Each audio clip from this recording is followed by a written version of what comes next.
और YouTube channel ज्योति शिक्षालय। तो जैसा कि आपको स्क्रीन पर दिख रहा है, ये हमारा DT+B जुलाई 2018 का एग्ज़ाम है और PGT मैथ का एग्ज़ाम है और मेल का है। ठीक है, मेल का।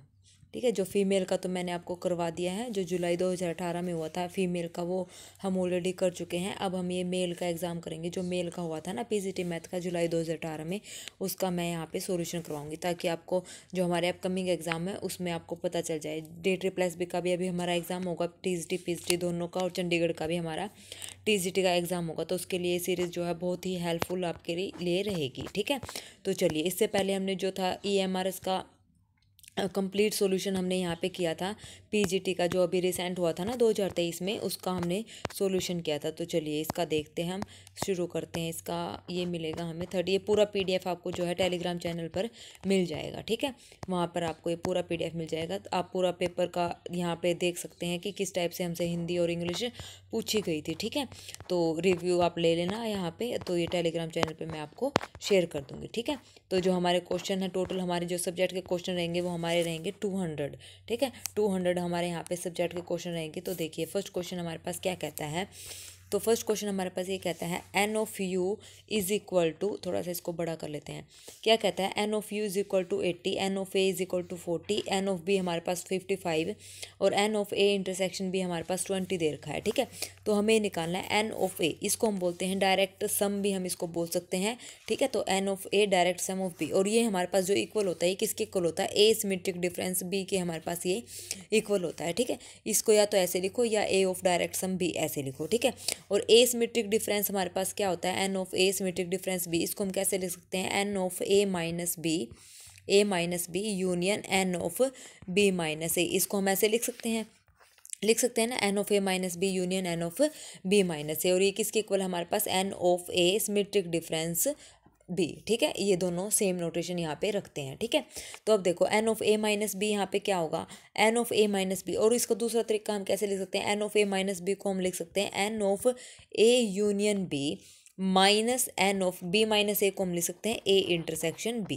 ठीक है, इसको दूसरा रिप्रेजेंट करने का तरीका हमारे पास ये दोनों फॉर्मूले आपको याद होने चाहिए। N of A symmetric difference B को हम कैसे लिखेंगे, N of A minus B union N of B minus A, या इसको ऐसे लिख सकते हैं N of A union B minus N of A intersection B। ठीक है, आ गया समझ में। तो N of A intersection B की वैल्यू तो हमारे पास कितनी दे रखी है, 20। N of A union B हम निकाल सकते हैं कैसे, N of A plus N of B minus N of A intersection B। तो 40 प्लस 55 कितना हो गया हमारे पास, 95, और माइनस क्या करेंगे 20, तो कितना हो गया हमारे पास 75। 75 में से 20 माइनस करेंगे तो हमारे पास कितना हो जाएगा 55। तो यहाँ से हमारा जो हो जाएगा फोर्थ ऑप्शन हमारा यहाँ पे क्या हो जाएगा, करेक्ट हो जाएगा। ठीक है, नेक्स्ट क्वेश्चन हमारे पास क्या कहता है, let R be a relation from a set A 1 2 3 4 to a set B U V W X defined. इस तरीके से हमारे पास ये डिफाइंड गिवन है। ठीक है, डिफाइंड है हमारे पास रिलेशन। तो डोमेन इसकी बतानी है और रेंज बतानी। डोमेन तो जो फर्स्ट वाला एलिमेंट होता है वो हमारे पास डोमेन, और रेंज जो होती है वो हमारे पास क्या होती है, सेकंड वाला एलिमेंट। तो यहाँ से जो फर्स्ट एलिमेंट है डोमेन का क्या है, 1 3 और 4। तो डोमेन हमारे पास क्या है, 1 3 और 4। जो और रेंज क्या आएगी, रेंज हमारे पास क्या होगी, U, यहाँ पे देखो क्या है सेकंड नंबर वाला U V और क्या है W। तो रेंज होगी वो क्या होगी हमारे पास, U V W नहीं, ये X है, दिखाई नहीं दे रहा ना, देखो डोमेन तो फर्स्ट वाला एलिमेंट 1 3 और 4, और रेंज U V और X, यानी कि थर्ड ऑप्शन हमारा यहाँ पे करेक्ट है। इसने डोमेन और रेंज हमारे पास पूछी थी। ठीक है, चलिए नेक्स्ट क्वेश्चन। तो देखो थर्ड क्वेश्चन हमारे पास क्या कहता है, R हमारे पास इस टाइप से एलिमेंट गिवन है। मैं इसको थोड़ा सा बड़ा करी स्क्रीन को ताकि आपको दिख जाए क्वेश्चन क्या कह रहा है। तो देखो R हमारे पास क्या है, 1 1 1 1 1 1 2 1 3 2 4 32। एस हमारे पास 1 3 1 4 2 3 3 1 4 1। रिलेशन गिवन है और ए हमारे पास सेट है 1 2 3 4। ठीक है, कंपोजिशन बतानी है SOR। SOR का मतलब R and S, of R and S। इसका मतलब SOR, जैसे फोग और गोफ निकालते हैं ना, तो सबसे पहले R फिर S। ठीक है, ऐसे डिफाइंड होता है ना। तो अब यहाँ पे जो R की रेंज है, रेंज ऑफ R, और S की जो डोमेन है वो क्या होंगी, यहाँ पे इक्वल होंगी। ठीक है, तो देखो अब कैसे सोल्व करना है। R रेंज क्या है इसकी 1, और यहाँ पे इसकी रेंज क्या है 2 3 4 और 2, और इसकी डोमेन ये सेम होनी चाहिए। बाकी जो एलिमेंट बनेंगे तो वो हमारे पास सेट बन जाएगा। तो देखो 1 यहाँ पे रेंज, इसकी रेंज और इसकी डोमेन इक्वल है, तो क्या सेट बनेगा 1 3। तो एक एलिमेंट हमारे पास क्या आएगा 1 और 3। यहाँ पे इसकी रेंज 1 है और 1 कहाँ पे मैच हो रहा है यहाँ पे डोमेन के साथ, तो ये हो गया कैंसिल। तो एक बनेगा हमारे पास क्या 1 4। ठीक है, दूसरा 1 कहीं पर है नहीं है, तो अगले उस पर चलो। इसकी रेंज क्या है 2, तो यहाँ से 2 2 कैंसिल, तो क्या बनेगा हमारे पास 1 3 हमने दोबारा लिख दिया। ठीक है, कोई बात नहीं। उसके बाद 1 2 और कहाँ पे है नहीं है, तो इसका भी काम खत्म। यहाँ पे रेंज इसकी कितनी है 3, यहाँ से देखो इसकी डोमेन 3, ये कैंसिल, तो क्या बनेगा 1 1 बनेगा। ठीक है, और कहीं मैच नहीं हो रहा 2 4 4 1, तो क्या बनेगा 2 1। ठीक है, और 3 2, तो 3 2 यहाँ पे 3 3, एक बन गया 3 3। तो हमारे पास आया 1 3 1 4 1 1 2 1 और 3 3। तो इस ऑप्शन में हमारे पास ये हमारे पास थर्ड ऑप्शन में यहाँ पे मैच हो रहे हैं। ठीक है, हमारा एस और आर निकालना है, तो आर की रेंज और एस की डोमेन यहाँ पे क्या होंगी इक्वल होंगी। ठीक है, चलिए आ गया समझ में।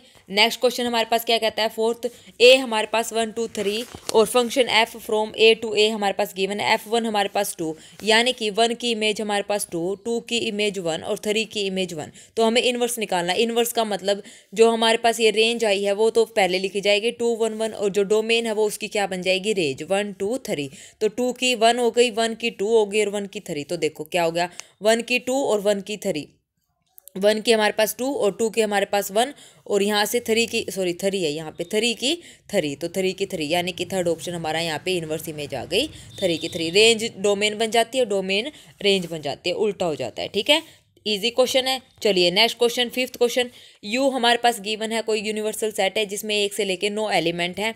ए और बी हमारे पास गिवन है एलिमेंट, सी भी हमारे पास गिवन है, बी सिमेट्रिक डिफरेंस, सी डिवाइड नहीं है माइनस ए है। देखो इसको हम कैसे लिखेंगे, अभी मैंने बताया था बी सिमेट्रिक डिफरेंस सी को कैसे लिखना है, इसको हमने लिखाना है एन ऑफ बी माइनस सी। यहाँ पे नंबर मतलब इसमें बताना है टोटल क्या बनेगा इसका जो सेट बनेगा, तो एन ऑफ, तो ये बनेगा हमारे पास बी माइनस सी यूनियन सी माइनस बी और कंप्लीट, और ये ए जो डिवाइड है, ये डिवाइड नहीं है, ये माइनस का ए है। इसको सेट फॉर्म में ऐसे लिखते हैं। तो बी माइनस सी करेंगे, तो बी माइनस सी जो सी में एलिमेंट है वो तो आएंगे नहीं, और बी में से सी मतलब 5 और 7 है, इसमें ये नहीं आएंगे, तो बी माइनस सी में अकेला 2 बचेगा। यूनियन सी माइनस बी जब करेंगे, सी में से बी माइनस करेंगे तो क्या बचेगा 1 3 और 9, ये बचेगा हमारे पास 1 3 और 9, ये हमारे पास सेट आएगा। ठीक है, और माइनस ए करना है, तो ये यूनियन में क्या आएगा हमारे पास 1 2 3 और 9 आएगा, और इसमें से ए माइनस करना है। ए हमारे पास 1 2 5 6, तो 1 2 5 6 माइनस करेंगे तो हमारे पास क्या बचेगा 1 2 तो माइनस हो गया, 3 और 9 बचेगा। तो यानी कि सेकेंड ऑप्शन हमारा यहाँ पे क्या हो जाएगा करेक्ट हो जाएगा। ठीक है, आ गया समझ में। चलिए नेक्स्ट क्वेश्चन हमारे पास क्या कहता है, R be a relation on a set defined x divides y then a set of ordered pair is of the form. इस फॉर्म का हमारे पास सेट ऑफ ऑर्डर्ड पेयर। ठीक है, तो हमें बताना एक्स डिवाइड्स वाई का मतलब है यानी कि वाई बाय एक्स। ठीक है, उस जो प्रॉपर्टी सेटिस्फाई करेगा उसमें क्या आएगा वाई बाय एक्स आएगा, मतलब ये सेटिस्फाई होनी चाहिए तभी वो हमारा क्या बन जाएगा सेट बन जाएगा। इसको हम बाय ऑप्शन डिस्कार्ड करेंगे। देखो कैसे, देखो ये कंडीशन फॉलो करनी है तो भी वो हमारे पास रिलेशन बनेगा। देखो जो सेकंड एलिमेंट होगा वो हमारे पास y और जो फर्स्ट एलिमेंट है वो x। ठीक है, तो इस टाइप से इसको फॉलो करना है। तो देखो अब ये कंडीशन सेटिस्फाई होनी चाहिए। 2 डिवाइड बाई 2 बिल्कुल कर रहा है, 4 डिवाइड 2 बिल्कुल कर रहा है, 6 डिवाइड 2 बिल्कुल कर रहा है, 3 डिवाइड 3 6 डिवाइड 3 4 डिवाइड 4 6 डिवाइड 6, ये सारी कंडीशन को फुलफिल कर रहा है। तो फर्स्ट ऑप्शन हमारा यहाँ पे करेक्ट। तो देखो सेकंड में क्या दिक्कत आ रही है, 4 डिवाइड 2 बिल्कुल कर रहा है, 6 डिवाइड 2 भी कर रहा है, 6 डिवाइड 3 भी कर रहा है, 2 डिवाइड 4 कर रहा है, 2 डिवाइड 4 क्या आ रहा है 1/2। तो ये यहाँ पे नहीं पूरा डिवाइड नहीं कर रहा, तो इसलिए ये सेकंड ऑप्शन गलत। थर्ड में 4 डिवाइड 2 6 डिवाइड 2 6 डिवाइड 3 6 डिवाइड 4 ये नहीं कर रहा, तो थर्ड इसीलिए गलत। अच्छा इसमें हमारे पास वही 6 डिवाइड 4 ये नहीं कर रहा, तो ये हमारे पास गलत। तो इसका मतलब ये ही एकलौता जो ऑप्शन है वो इन कंडीशन को क्या कर रहा है सेटिस्फाई कर रहा है। ठीक है, चलिए नेक्स्ट क्वेश्चन हमारे पास क्या कहता है, नेक्स्ट क्वेश्चन हमारे पास कहता है let A is equal to Z, set of integers में से हमने 0 माइनस कर रखा है, denote the set of all non zero integers, let this be a relation on A cross A defined by a B is equivalent to C d if a D is equal to B c, then equivalence मतलब equivalence नहीं, तो जो ये relation बनेगा वो कैसा बनेगा इक्वेलेंस बनेगा। रिफ्लेक्सिव, एंटीसिमेट्रिक, ट्रांजिटिव, मतलब हमें ये बताना है कि ये रिलेशन हमारे पास क्या बनेगा। ठीक है, तो चलिए देखते हैं कैसे करेंगे। तो देखो कैसे करेंगे इसको। इक्विवेलेंस रिलेशन के लिए हमें पता है रिफ्लेक्सिव, ट्रांजिटिव और सिमेट्रिक तीनों प्रॉपर्टी सेटिस्फाई होनी चाहिए। तो रिफ्लेक्सिव देखो कैसे करेंगे। ये हमारे पास रिफ्लेक्सिव जो रिलेशन होता है, रिफ्लेक्सिव वो क्या कहता है, खुद के साथ रिलेशन, ए रिलेटेड टू ए।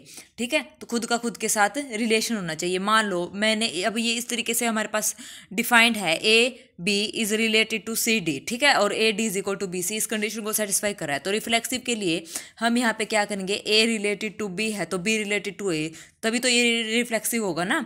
तो अब देखो ये हमारे पास ऐसे है, A to B is equivalent to C to D. तो यहाँ पे क्या कह रहा है, हमारे पास A to B equivalent to C to D. तो कंडीशन क्या है, A D is equal to B C. ठीक है, ये कंडीशन है, ए रिलेटेड टू बी है तो ये हमारे पास कंडीशन फॉलो हो रही है। अब उसके बाद बी रिलेटेड टू ए जब हम करेंगे, बी रिलेटेड टू ए जब हम करेंगे तो वही कंडीशन यहाँ पे हमारे पास क्या हो जाएगी, बी रिलेटेड टू ए करेंगे तो ये बी और ए हो जाएगा इक्वेलेंट टू हमारे पास डी और सी हो जाएगा। ठीक है, इस टाइप से चेंज हो जाएंगे। तो यहाँ से बी डी यानी कि फर्स्ट इसने बोला ना ए और डी, फर्स्ट और लास्ट, यानी कि बी और सी इज इक्वल टू ए और डी। तो ये दोनों क्या है, बराबर है। तो ए रिलेटेड टू बी और बी रिलेटेड टू ए, यानी कि रिफ्लेक्सिव ये हमारे पास है। उसके बाद सिमेट्रिक क्या कहता है, सिमेट्रिक हमें क्या कहता है, अगर a b equivalent to C d है तो हमारे पास जो है सी डी बी किसके इक्विवेलेंट होना चाहिए, हमारे पास ए बी के इक्विवेलेंट होना चाहिए। इसका मतलब अगर ये ऐसा है तो इसका मतलब a D is equal to B c है। तो ये प्रूव करना है इसको। देखो c d is equivalent to a b है तो इसका मतलब c b is equal to d a, ये आ जाएगा ऐसे। ये दोनों क्या होते हैं, आपस में इक्वल होते हैं ना, आगे पीछे करो तो मल्टीप्लाई करेंगे तो सेम। तो इसका मतलब this is equal to this implies this. ठीक है, तो हमारे पास ये सिमेट्रिक भी हो गया। उसके बाद क्या कहता है, ट्रांजिटिव। ट्रांजिटिव क्या कहता है, A B is equivalent to C D और is equivalent to A E F. ठीक है, ए B C D E F. तो अगर ये दोनों आपस में एक दूसरे से रिलेटेड हैं और ये दोनों एक दूसरे से रिलेटेड हैं तो इसका मतलब हमारे पास दिस इम्प्लाइज ए बी जो है रिलेटेड होगा किससे, ई एफ से, यानी कि a f is equal to b e हमारे पास हो जाएगा। ठीक है, तो ये हमारे पास क्या हो गया, ट्रांजिटिव। तो ये तीनों रिलेशन को सेटिस्फाई कर रहा है तीनों को, तो यहाँ पे हमारे पास क्या बन जाएगा, ये इक्विवेलेंस रिलेशन हमारे पास बन जाएगा। ठीक है, चलिए नेक्स्ट क्वेश्चन क्या कहता है, the power set of A set having 4 element. किसी सेट के अंदर 4 एलिमेंट है तो हमें उसका बताना है कि पावर सेट कितना होगा, नंबर ऑफ पावर सेट्स। तो पावर सेट का हमारे पास क्या होता है, 2 raise to the power n, तो 2 रेज टू द पावर 4 यानी कि 16, ये हमारे पास फॉर्मूला होता है। ठीक है, तो फर्स्ट ऑप्शन हमारा यहाँ पे क्या हो जाएगा, करेक्ट हो जाएगा। Next question, if a and b are finite set then a union b and a intersection b भी फाइनाइट है। N of a union b, सीधा सीधा इसने फॉर्मूला पूछा। फॉर्मूला क्या होता है, n a plus n b minus n a intersection b. First option हमारे पास यहाँ पे ट्रू हो जाएगा। Next question, if a function is satisfying 2 of fx minus 3 of f1 by x is equal to x square for any non-zero value of x then the value of f2 is equal to। अगर इस type से हमारे पास कुछ आ जाए ना, जो मान लो function आ जाए आपस में, या प्लस में हो या माइनस में, डिवाइड में x और 1 बाई एक्स में दिख जाए तो वहाँ पे क्या करो, x को 1 बाई एक्स पुट कर दो गिवन इक्वेशन में, जो गिवन हमारे पास के। तो ये हो जाएगा 2f of 1 by x minus 3f of x is equal to 1 by x का स्क्वायर। अब हमें क्या चाहिए, f ऑफ x की वैल्यू चाहिए क्योंकि हमें f ऑफ 2 पुट करना है, f ऑफ 2 निकालना है। तो f ऑफ x चाहिए, तो यहाँ पे f ऑफ x का कोएफिशिएंट 2 है, यहाँ पे 3 है, तो इसको मल्टीप्लाई कर दो 3 से, इसको मल्टीप्लाई कर दो 2 से, फिर दोनों को क्या कर दो, सब्ट्रैक्ट। तो जो हमारे पास आंसर आएगा, सॉरी गलत बोल दिया, वो कैंसिल हो जाएगी।